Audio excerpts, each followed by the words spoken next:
Today I came with a simple message that can change the way you see your light is upgrading you. Yes, you. And heaven is asking one question: will you accept it now? Because many people love the idea of blessing, but they struggle with the reality of change.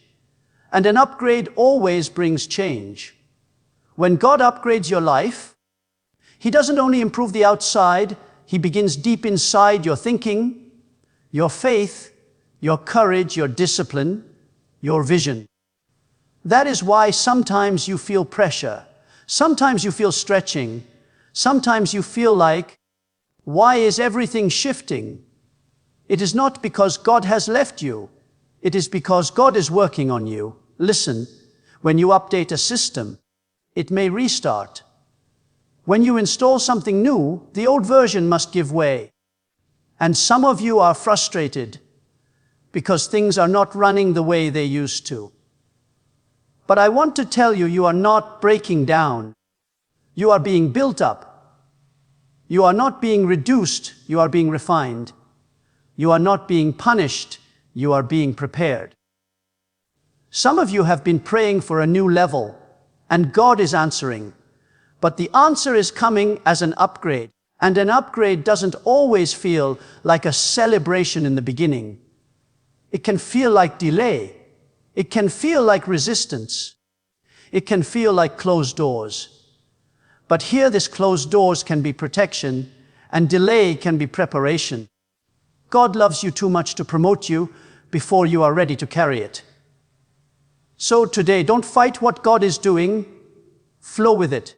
Don't reject the process, recognize the purpose. Don't speak against your own future, agree with heaven. If you keep saying, nothing is working, you will live under the shadow of your own words. But if you can lift your heart and say, God is working even now, something begins to shift inside you. Now, I want you to say this in your heart: Lord, I accept it. Not tomorrow now. Not when you see it now. Not when you feel strong now. Because faith does not wait for proof. Faith receives the promise and walks forward. And maybe you're thinking, but I don't feel ready. Of course you don't. Upgrades always take you beyond your comfort. But the one who calls you is the one who equips you. The one who starts the work is the one who completes it. Your job is not to understand every step. Your job is to trust the one leading you. So if your life has been shaking, if your plans have been interrupted, if your heart has been tested, don't panic. Heaven is not panicking. God is upgrading you for greater stability, greater influence, greater peace, and greater fruit. What used to defeat you will not defeat you again, because you are not the same person you were. Something new is being installed. Today, lift your expectation, lift your confession, lift your faith, and open your spirit to say, God, whatever you are doing in my life, I accept it now. When we say, God is not just fixing you, He's upgrading you, we are describing a difference that changes everything about how you interpret your season. Fixing is what you do when something is broken and you want it to return to its old condition. Upgrading is what you do when something may still function, but it was designed for more, and the next level requires new capacity. Many people pray with the mindset of repair. Lord, remove the pain, stop the trouble, restore what I lost, make me feel normal again. And God is merciful. He does heal, He does restore, He does lift burdens.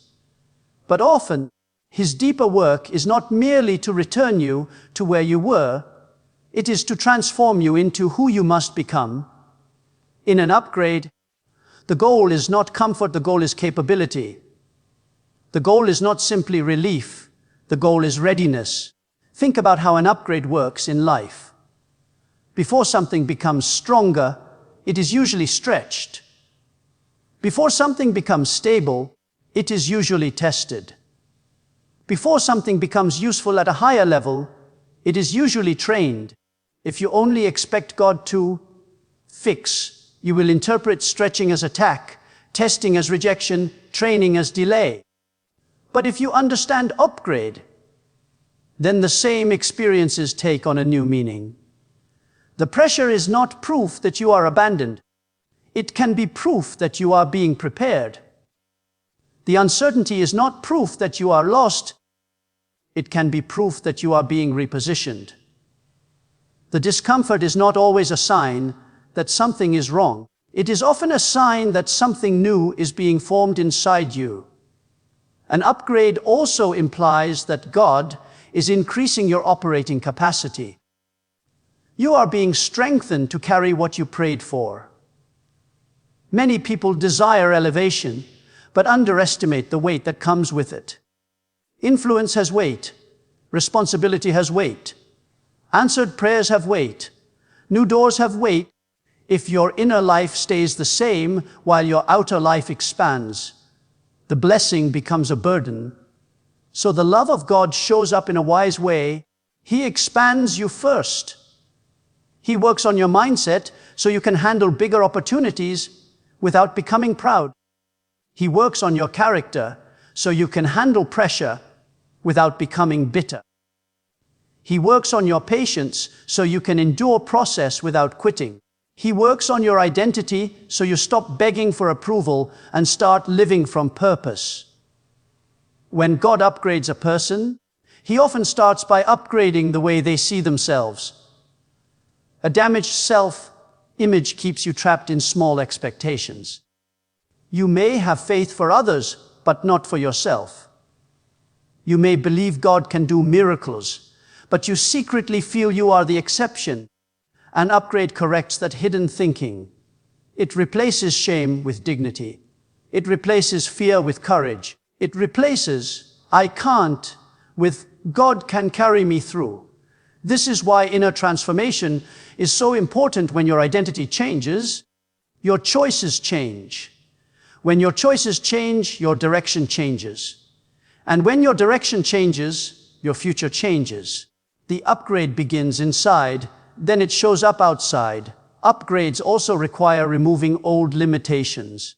Sometimes God upgrades you by closing what you thought you needed. That can feel confusing, even painful. But imagine trying to pour new strength into an old container that cannot hold it. Imagine trying to carry a higher calling with habits that keep you weak. Imagine trying to build a new chapter while still living by the rules of an old season. Upgrades require release. They require surrender. They require humility to admit, this version of me cannot go where God is taking me. And this is where many people resist. They want new outcomes while holding on to old patterns. They want new favor while keeping old thinking. They want new peace while feeding old worry. They want new growth while refusing new discipline. But an upgrade means the old version must make room for the new. Notice also that upgrades often happen in stages. God does not overwhelm you, He develops you. The process may feel slow, but it is precise. It is like building strength in the body. You don't become strong overnight. You become strong through repeated training, small tears, recovery, and consistency. In the same way, God trains the spirit and the mind through real life. He teaches you to forgive when it is hard, to stay faithful when you are tired, to speak hope when you cannot see. These are not random demands, these are upgrades. Each time you choose right over easy, you gain capacity. Each time you keep your integrity under pressure, you gain stability. Each time you pray instead of panic, you gain authority over fear. Each time you keep going, you gain endurance. That is why you must not despise the small battles. They are building a bigger you. Upgrading also means God is aligning you with purpose, not just preference. Many times we ask for what we want, but God is guiding us toward what we are called to do. Preference is about comfort, purpose is about impact. Preference asks, what makes me feel safe? Purpose asks, what makes me effective? When God upgrades you, He doesn't just give you a better mood, He gives you a better mission. He shapes your heart to care about what matters. He increases your compassion, your vision, your courage to stand for what is right. He puts a new seriousness in you, not heaviness, but clarity. Suddenly, you realize you cannot keep living distracted. You cannot keep living half committed. You cannot keep living by the opinions of people. You become focused. You become steady. You become willing to pay the price for the future you are called to carry. This is why the phrase, God is upgrading you, should lift your expectation, not your anxiety. If God is upgrading you, it means He has not finished with you. It means your story is not ending. It is expanding. It means you are not stuck. You are being shaped. It means you are not disqualified. You are being refined. It means the struggle is not your identity. It is your training ground. Instead of asking only, how do I escape this? You begin to ask, what is God building in me through this? That question is powerful because it turns pain into purpose and confusion into growth. Finally, upgrading means you must cooperate with what God is doing. An upgrade is not forced, it is received. You receive it by agreeing with God's direction even when your feelings are uncertain. You receive it by speaking life over yourself, not defeat. You receive it by taking the next right step even when you don't see the full staircase. You receive it by letting go of what pulls you backward. You receive it by choosing gratitude while the process is still unfolding. And when you do that, something shifts. You stop living like a person who is merely trying to survive. And you start living like a person who is being prepared for something greater. An upgrade feels uncomfortable because it changes how you operate. And anything that changes your inner operating system will disturb the familiar patterns you used to rely on. Most people are not afraid of blessing, they are afraid of disruption. They are not afraid of improvement. They are afraid of the unfamiliar. Yet the very nature of an upgrade is that it introduces new capacity, and new capacity demands new habits, new thinking, and new responses. If you keep expecting a smooth, painless transition, you will misread the season you are in. You will call it failure when it is actually formation. You will call it pressure when it is actually preparation. You will call it confusion when it is actually a restructuring taking place in the unseen parts of your life. Think about how you operate when life is familiar. You know what to expect, you know how to cope, you know how to plan, you know what your limits are, and you even know how to hide your weaknesses. Familiarity gives a sense of control, but it can also keep you small. Many people become experts in surviving at a level that no longer matches their destiny. They can function with old mindsets, old patterns, old relationships, old reactions, and still manage. But when an upgrade arrives, managing is not enough. The upgrade comes to move you from coping to growing, from repeating cycles to building a future, from simply reacting to life to leading your life. And because your old ways were built to handle an old level, the upgrade will disturb them. That disturbance is not the enemy. It is the evidence that change is happening where it matters most. Discomfort often begins in the mind because the mind prefers what it already understands. When you are being upgraded, your mind is challenged to think bigger than your history. Old thinking says, this is who I am, this is all I can do, this is how life works. An upgrade confronts that with a new possibility. You can grow, you can heal, you can build, you can rise, you can become. But to accept that, You must release the identity that was built from past pain, past limitation, past disappointments. That release can feel like loss, even though it is actually freedom. You can feel the tension of two versions of yourself living in the same body. The old version that wants to stay safe, and the new version that is being called forward. The discomfort is the friction between where you have been and where you are going. Discomfort also shows up emotionally because upgrades stir the heart.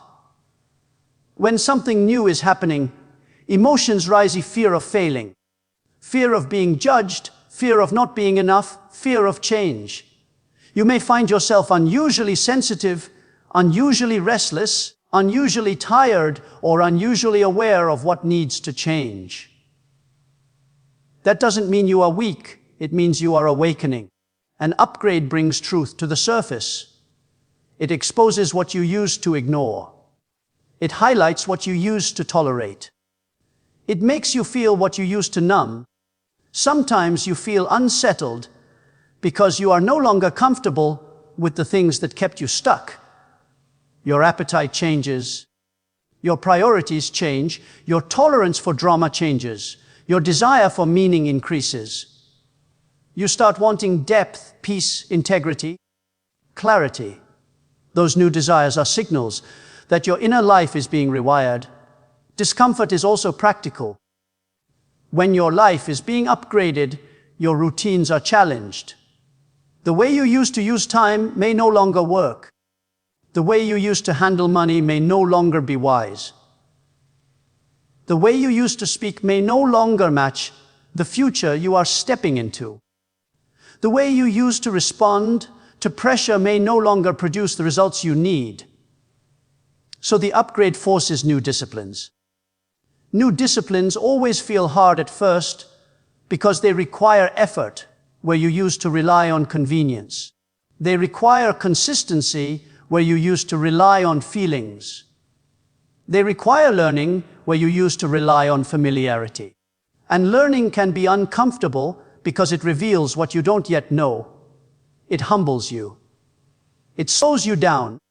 It makes you feel like a beginner again. But that beginner feeling is not regression. It is training for expansion. Sometimes the discomfort comes from separation. When your operating level changes, some connections will not fit the new direction.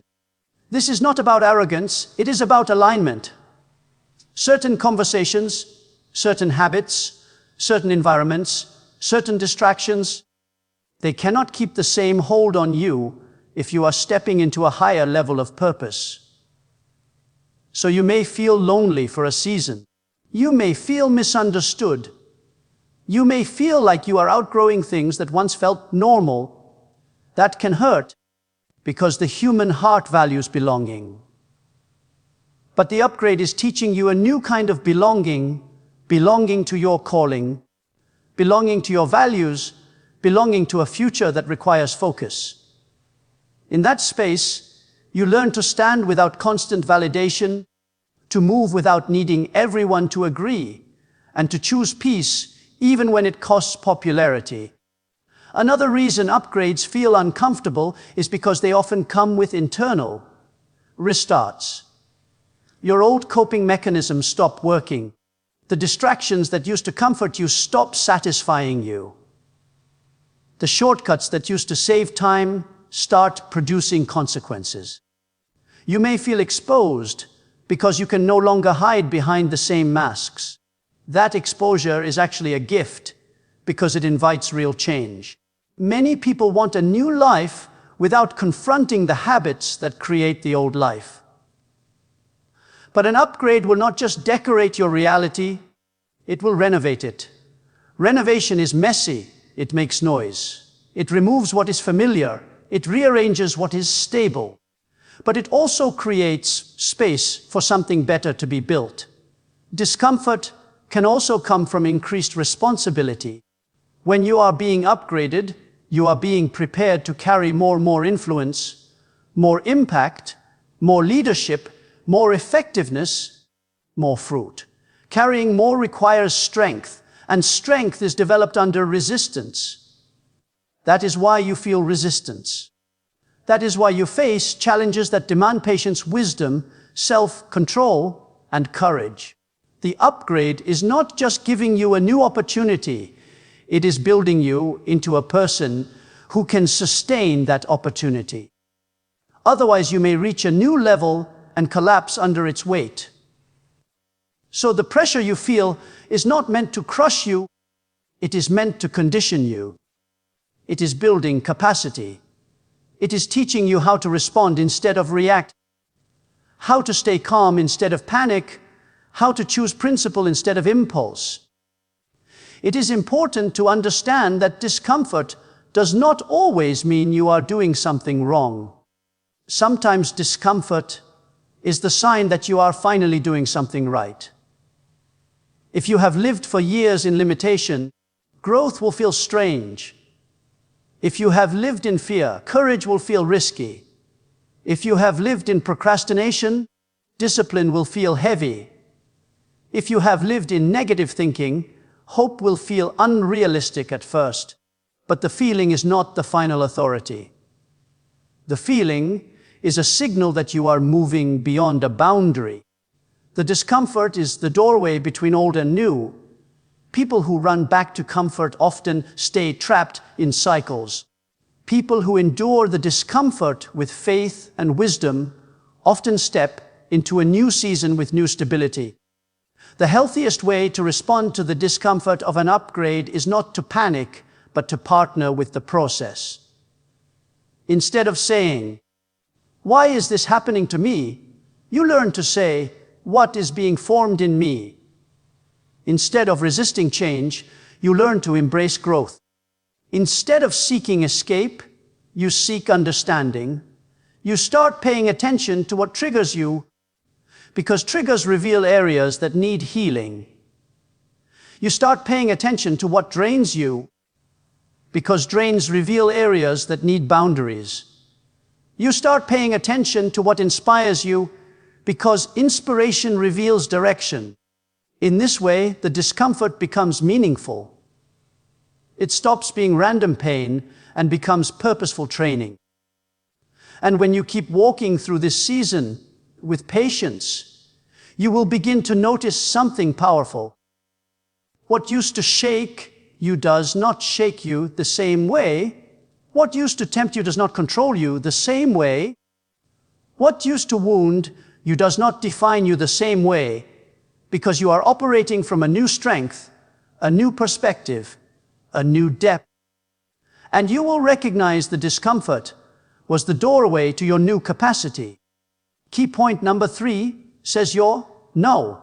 Acceptance matters because faith is not a future tense attitude, it is a present tense posture. And what you accept in your heart today becomes the framework your life builds on tomorrow. Many people believe good things are possible, but they live as if those things are postponed to an unknown date. So they keep their expectations low, their words cautious, and their decisions small. They say they are waiting for a sign, waiting for confidence, waiting for everything to feel certain. But the truth is that certainty rarely arrives before movement. Real spiritual confidence is not the absence of questions. It is the choice to lean forward while questions still exist. Accept it now does not mean you deny reality. It means you refuse to let current reality have the final authority over your future. It means you stop treating hope like a fragile wish and start treating it like a promise you can stand on, even while the ground is still shifting. Now acceptance begins in the inner life, because the biggest battles are often not around what is happening, but around what you believe it means. One person faces delay and interprets it as rejection. Another faces the same delay and interprets it as preparation. The situation may look identical, but the outcome becomes different because the interpretation becomes different. When you accept now, you are choosing the interpretation that produces strength instead of fear. You are choosing to believe that your life is not random, that your process is not wasted, that your pain is not pointless, and that your next season can be different. Acceptance is not passive. It is an active decision to agree with a higher purpose. That agreement becomes a quiet power inside you. It changes how you wake up, how you speak, how you respond to people, how you handle setbacks, how you manage pressure, and how you plan your steps. It becomes an anchor when your emotions try to drift. Many people misunderstand acceptance because they think it is only emotional, like a sudden feeling of confidence. But often acceptance is more like alignment. It is when your mind, your words, and your actions start to move in the same direction. A person can say they believe, yet keep speaking as if defeat is certain. A person can say they expect change, yet keep making choices that guarantee the same results. A person can say they are ready for a new level, yet keep refusing the disciplines that would carry them there. Accept it now means you start aligning everything. You align your language by speaking life instead of doom. You align your attention by focusing on what builds you rather than what drains you. You align your habits by choosing consistency over convenience.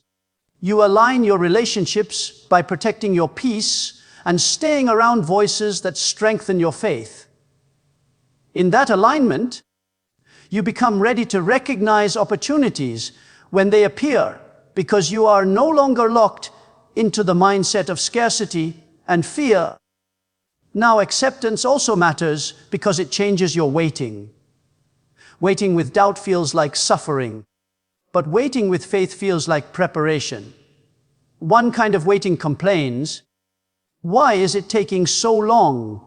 And the other kind of waiting asks, "What should I learn while I'm here?"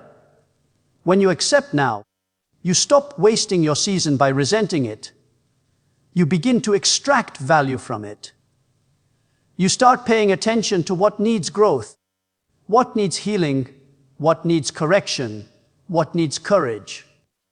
You treat the present moment like a training room rather than a prison. That shift is powerful because your future is not only shaped by what you receive, it is shaped by who you become while you are receiving it. Many people want results but avoid becoming the person who can sustain those results. So the delay becomes mercy, not punishment, because it protects you from arriving unprepared. Acceptance now means you trust the timing enough to keep becoming stronger without becoming bitter.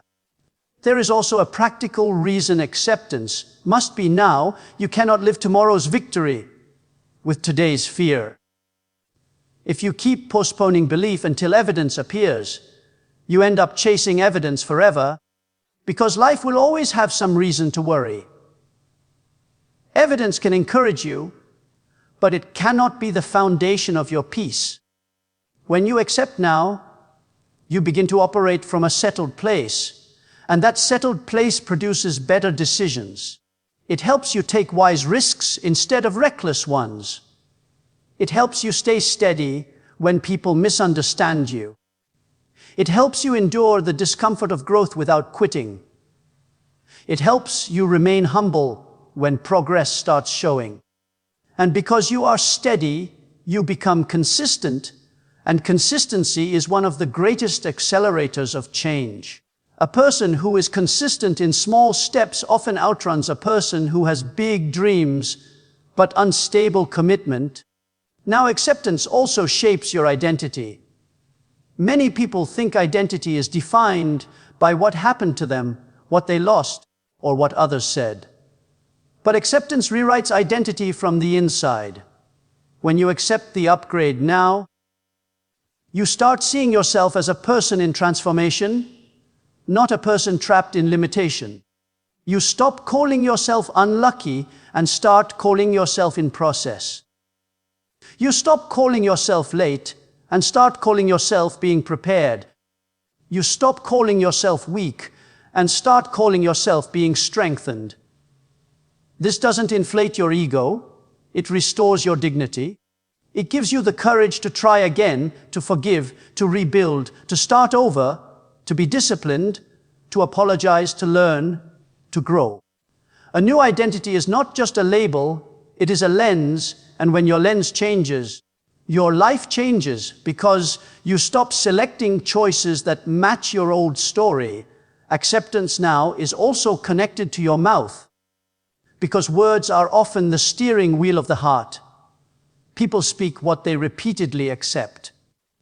If you accept defeat internally, your mouth will eventually agree with it externally. If you accept hope internally, your mouth will begin to echo it externally. This is why it matters to accept now, because your daily words can either water your future or poison it. When you accept now, you begin to speak with expectation even if your voice trembles. You speak with gratitude even before you see the full result. You speak with patience even when you feel pressure. You speak with courage even when you feel small.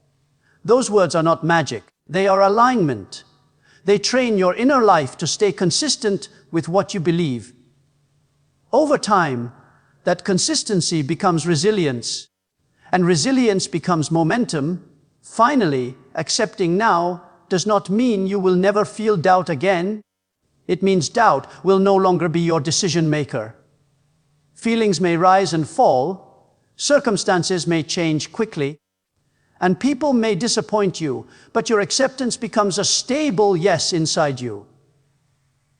You will still have days where you ask questions, but you will stop living in hesitation. You will still face obstacles, but you will stop interpreting obstacles as the end. You will still have moments of weakness, but you will stop concluding that weakness cancels your future. Acceptance now is simply this. You choose today to agree with the life you are being led into, and you begin acting like that agreement is true, step by step, word by word, decision by decision, until what was invisible begins to show itself in your visible world. Key point number 4 is simple but life. Shaping your words are powerful, and what you consistently say becomes what you repeatedly agree with.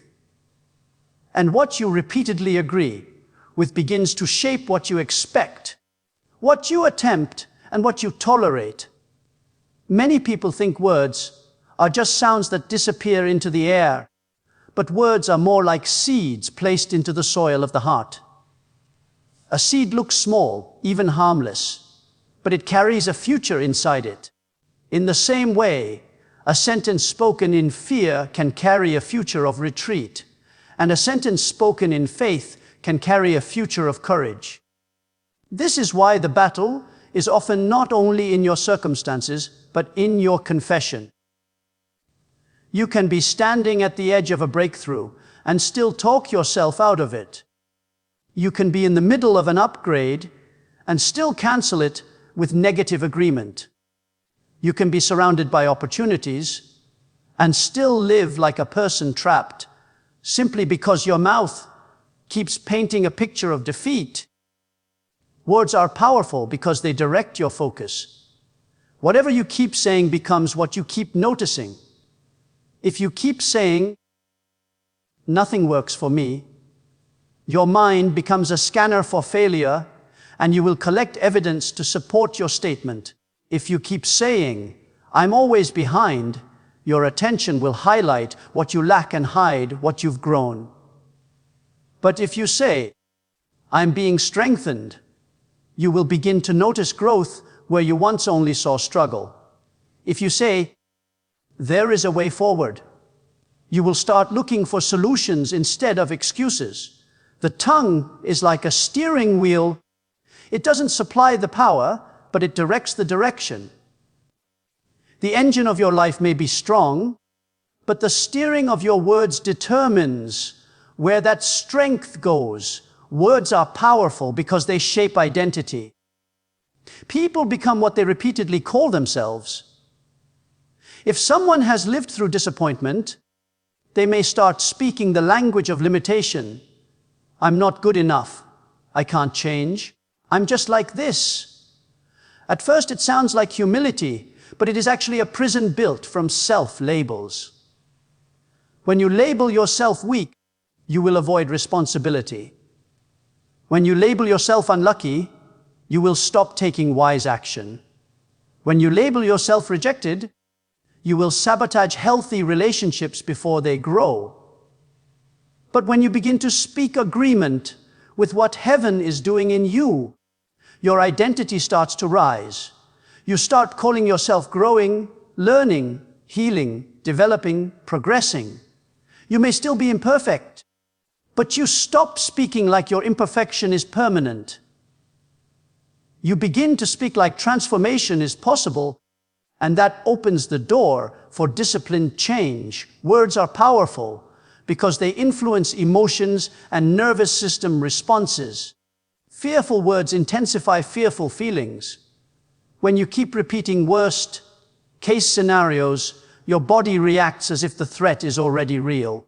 Your heart races, your sleep suffers, your patience reduces, your peace becomes fragile.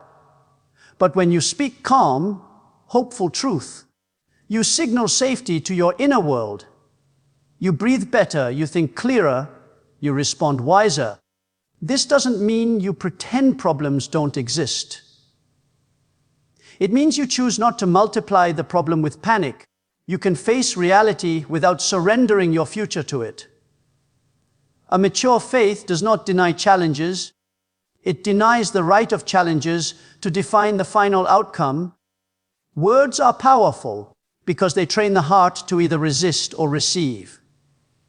When you speak agreement with fear, you build inner resistance to change. You begin to distrust every open door. You question every opportunity. You interpret every delay as doom. You become cautious to the point of paralysis. But when you speak agreement with a higher purpose, you become receptive. You start believing that growth is happening even when it is slow. You start believing that the process has meaning even when it is uncomfortable. You start believing that the upgrade is real even when you can't fully see it yet. Receptive people don't only get more opportunities, they recognize opportunities faster because they're not blocked by a negative internal narrative. Words are powerful because they affect relationships. The atmosphere around you is often created by what comes out of you. If your language is constantly harsh, sarcastic, complaining, or hopeless, people around you will feel drained, defensive, and distant. But if your language is consistently constructive, encouraging, and anchored, people feel safe and strengthened in your presence. This matters because upgrades are not only personal, they also touch your environment. The way you speak can either invite support or push it away. The way you speak can either build a team or break a bond. The way you speak can either heal conflict or inflame it. Many people ask for a new season, but keep speaking with the tone of an old wound, and that tone becomes the barrier. Healing is often revealed not only in what you feel, but in how you speak. Now, what does it mean to speak agreement with God and not fear in a practical, everyday way? It means you choose your confession deliberately. Fear speaks in absolutes, always, never, impossible, finished. Faith speaks in possibilities, still, again, growing, learning, becoming. Fear speaks from the pain of the past and tries to predict the future. Faith speaks from the promise of the future and refuses to be controlled by the past. Fear says, look at what happened before. Faith says, look at what can happen next. Fear says, I don't have enough. Faith says, I will receive what I need as I move forward. Fear says, I will fail.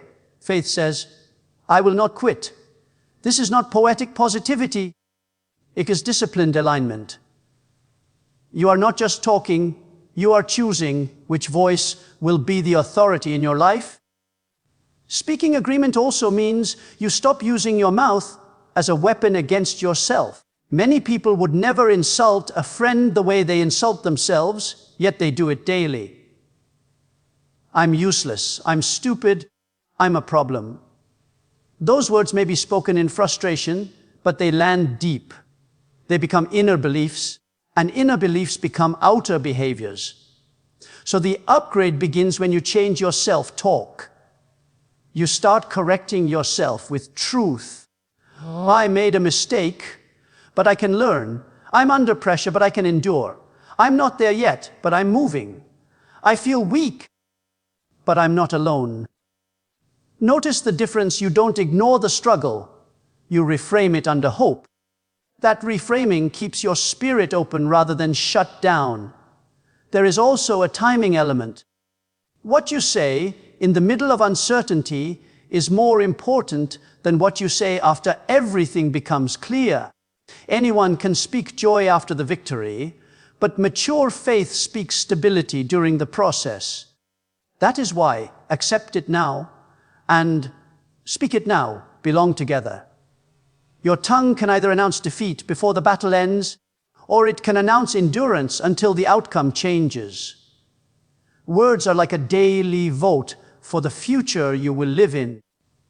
Every day you vote with your mouth, you vote for fear or for faith, for retreat or for progress, for bitterness or for healing, for confusion or for direction. Over time, those votes add up, and suddenly you realize you have been building a life with your confession. Finally, speaking agreement with God is not only about big declarations, it is about small, consistent language choices. It is choosing gratitude instead of complaint, hope instead of hopelessness, patience instead of panic, responsibility instead of blame, courage instead of hiding. It is speaking blessing over your day instead of cursing your schedule.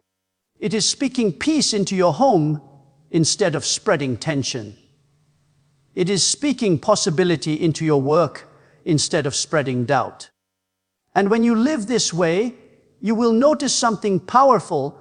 Your external world may take time to change, but your internal world changes first, and once the inside changes, the outside eventually follows, because you begin to act like a person who believes the upgrade is real. Key point number 5 is about what happens inside a person when life is changing outside of them. The Holy Spirit strengthens the inner life during transition and pressure. This matters because most people try to survive difficult seasons by fixing external factors first, changing the environment, removing the stress, getting quick answers, controlling outcomes. But many transitions cannot be controlled, and many pressures cannot be removed instantly.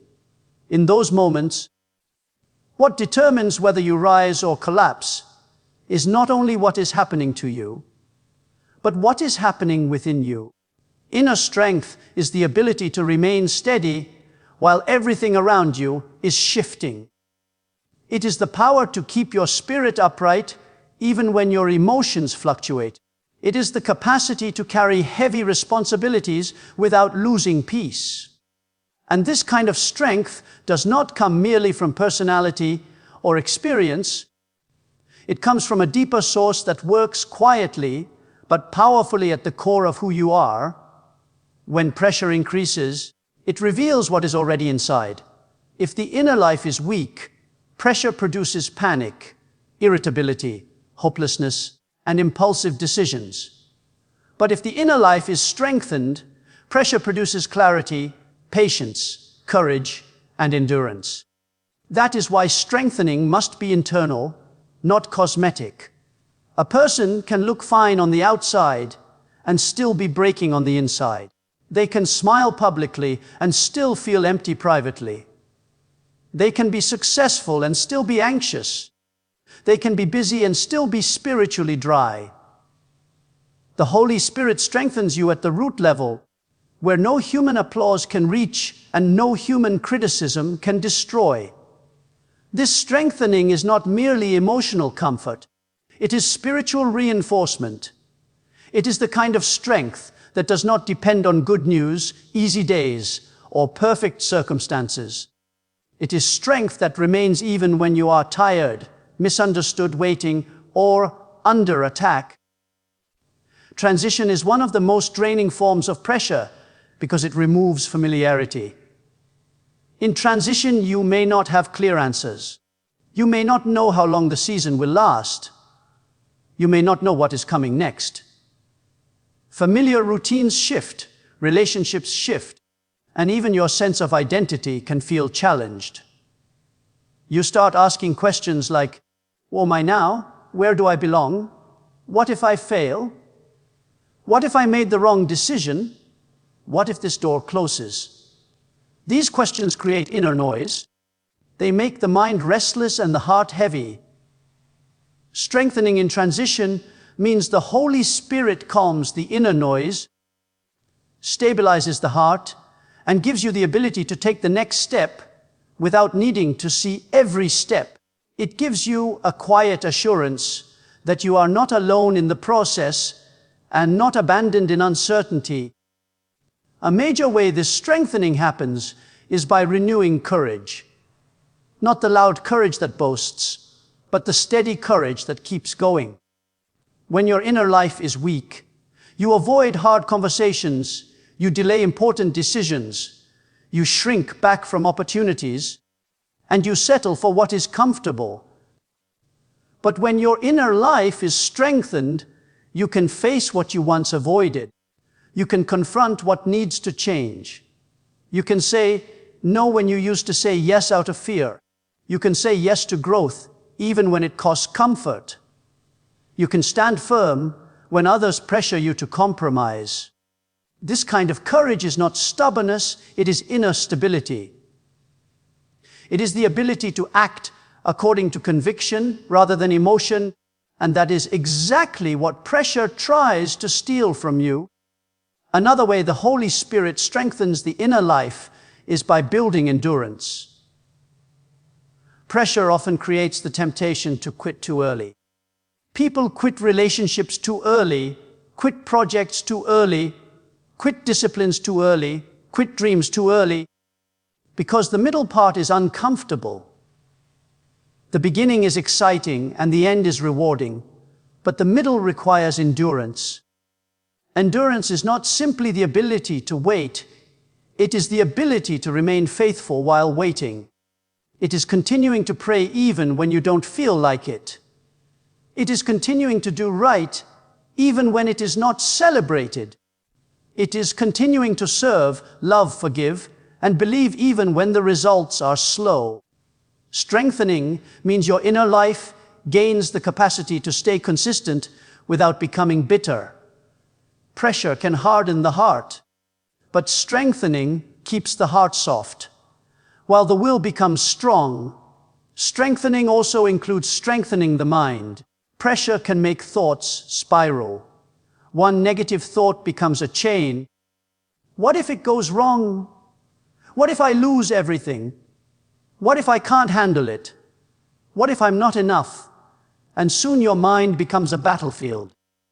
Strengthening does not mean you never have negative thoughts. It means you stop being ruled by them. Your mind learns to return to truth, to peace, to perspective.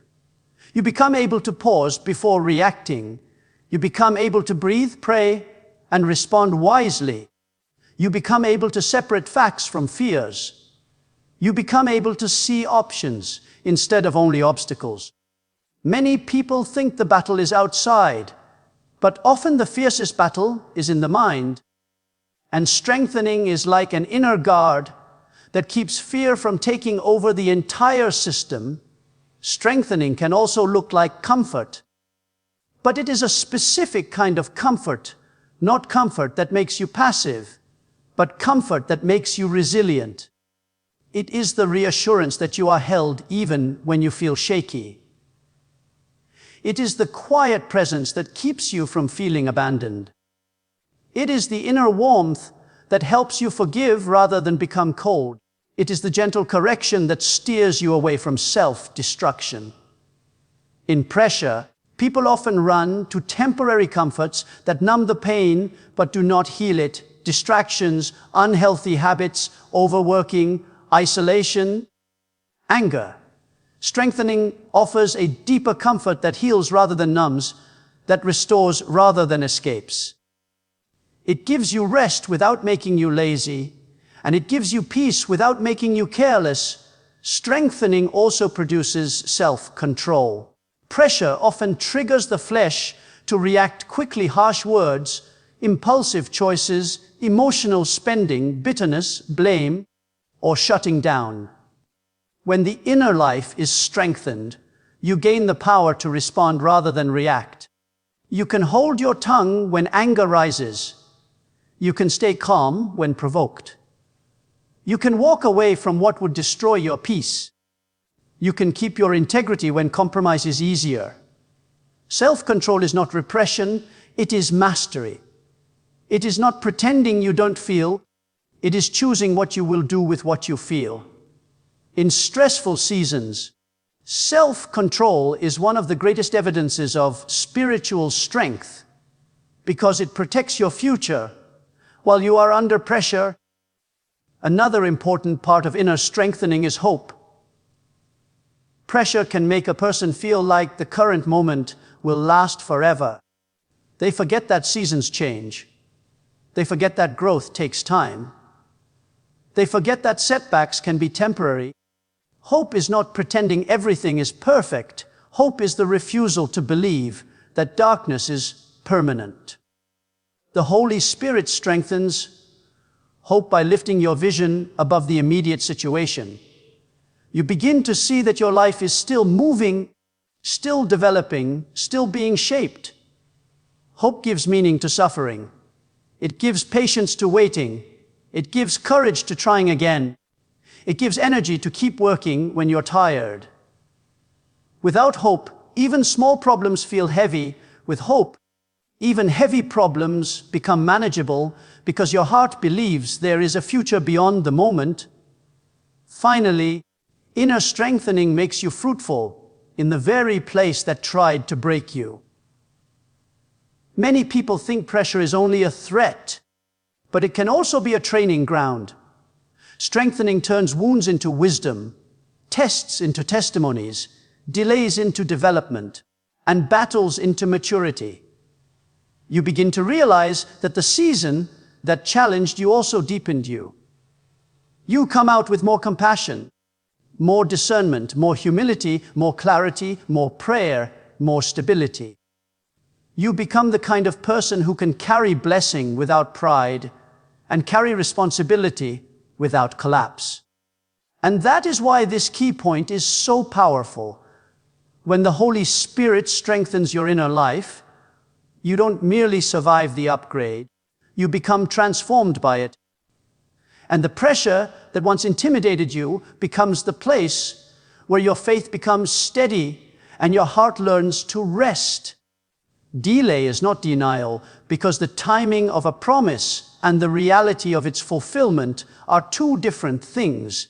And most of the pain people feel in waiting comes from confusing not yet with never. When something you long for takes longer than expected, your mind begins to write stories. Maybe you were forgotten. Maybe you were disqualified. Maybe you misheard. Maybe life is against you. But delay often has a different meaning. It can be preparation, installation, alignment, strengthening, and protection. In other words, the door is not shut, the foundation is being set. Many blessings arrive in a form that requires a new level of capacity, and capacity is not downloaded instantly into a human life. If you received the full weight of your next season before you were ready, it could crush your peace, damage your relationships, or distort your character. So delay is sometimes mercy wearing work clothes. It is not a no, it is a wise wait. And the difference is important because no produces resignation while wait produces readiness. Think about how every meaningful upgrade in life comes with a process that cannot be rushed without consequences. You can speed up a meeting, but you cannot speed up maturity. You can rush a decision, but you cannot rush the development of wisdom. You can chase an opportunity, but you cannot chase the inner stability required to keep it. Delay can be the season where God strengthens what must hold the blessing. People often pray for open doors, but rarely pray for strong hinges. They want promotion, but do not always welcome preparation. Yet preparation is where the hidden work happens. Your motives are refined, your priorities are reordered, your ego is reduced, your patience is expanded, your discipline is formed.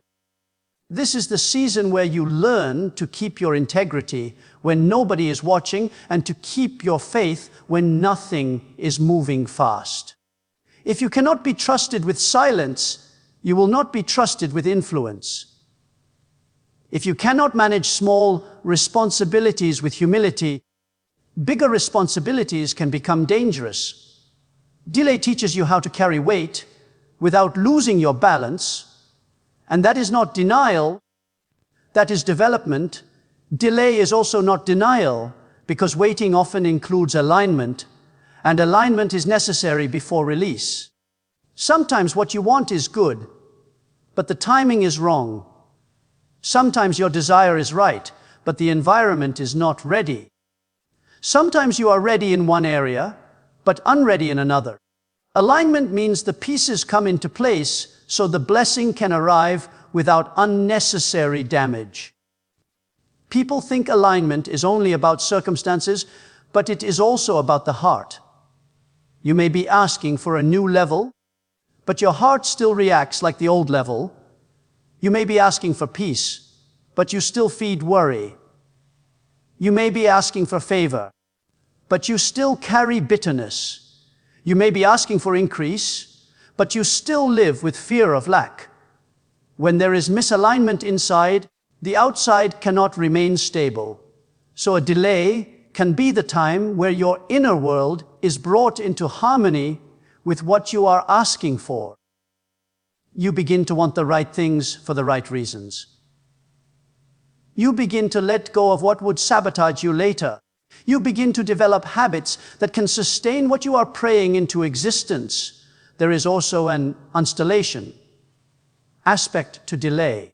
Installation is when something new is being placed into your life, but it may not be visible yet. The change begins in unseen spaces. New thinking, new hunger, new boundaries, new convictions, new courage. At first, you only feel the disruption. You feel restless, stretched, uncomfortable, and you wonder why. But sometimes that discomfort is the sound of installation. Something new is being fitted into you, and that fitting takes time. Installation can require removing old parts that no longer serve the new purpose. That can feel like loss, but it is actually space making. Some delays happen because certain doors must close, so you stop returning to what is familiar but limiting. Some delays happen because certain relationships must shift, so you stop depending on approval instead of purpose. Some delays happen because certain habits must break, so you stop repeating cycles. When the old version resists leaving, delay becomes the battleground. But when you surrender, delay becomes the workshop where your future is being assembled. Delay is also not denial, because it can be protection. Many people look back and realize the thing they begged for would have harmed them at the time they begged for it. Not because the thing was evil, but because they were not ready to handle it with wisdom. A quick yes can become a slow regret. An early opening can become a later heartbreak. Protection may look like silence, but silence is not absence. Protection may look like closed doors, but closed doors can be guidance. When you cannot see what is being prevented, you may call it denial. But sometimes the delay is saving you from wrong partnerships, wrong timing, wrong environments, and wrong versions of success. It is saving you from building something that would collapse, because the ground was not stable. It is saving you from attaching your heart to outcomes that would distort you. In that sense, delay is not punishment, it is care. Delay is also not denial, because your life is not only about arriving, it is about becoming. Many people want the outcome, but overlook the transformation. Yet the transformation is often the greater gift. Because if you become the right person, you will not only reach the blessing, you will keep it. You will steward it. You will not destroy it with pride or fear. Delay becomes the season where you learn to live from faith rather than from constant proof. You learn to obey without needing applause. You learn to move step by step instead of demanding the whole map. You learn to pray with persistence rather than with panic. You learn to celebrate small progress rather than despise it. You learn gratitude, and gratitude keeps your heart soft while you wait. Without gratitude, waiting turns into complaining, and complaining turns into bitterness, and bitterness makes you miss the very opportunities that are arriving quietly around you. This is why the way you interpret delay matters. If you interpret delay as denial, you will become passive, angry, and discouraged. You will stop preparing, you will stop expecting, you will stop improving. You will settle into survival mode and call it realism. But if you interpret delay as preparation, you will stay active, you will keep building, you will keep learning, you will keep refining your character, you will keep sharpening your skills. You will keep strengthening your spirit. You will treat the waiting as training, not as wasting. You will see every day as a chance to become more ready than you were yesterday. And readiness is powerful because when the moment opens, you won't need months of hesitation. You'll recognize it and step into it. Delay is not denial, so don't let your waiting become empty time.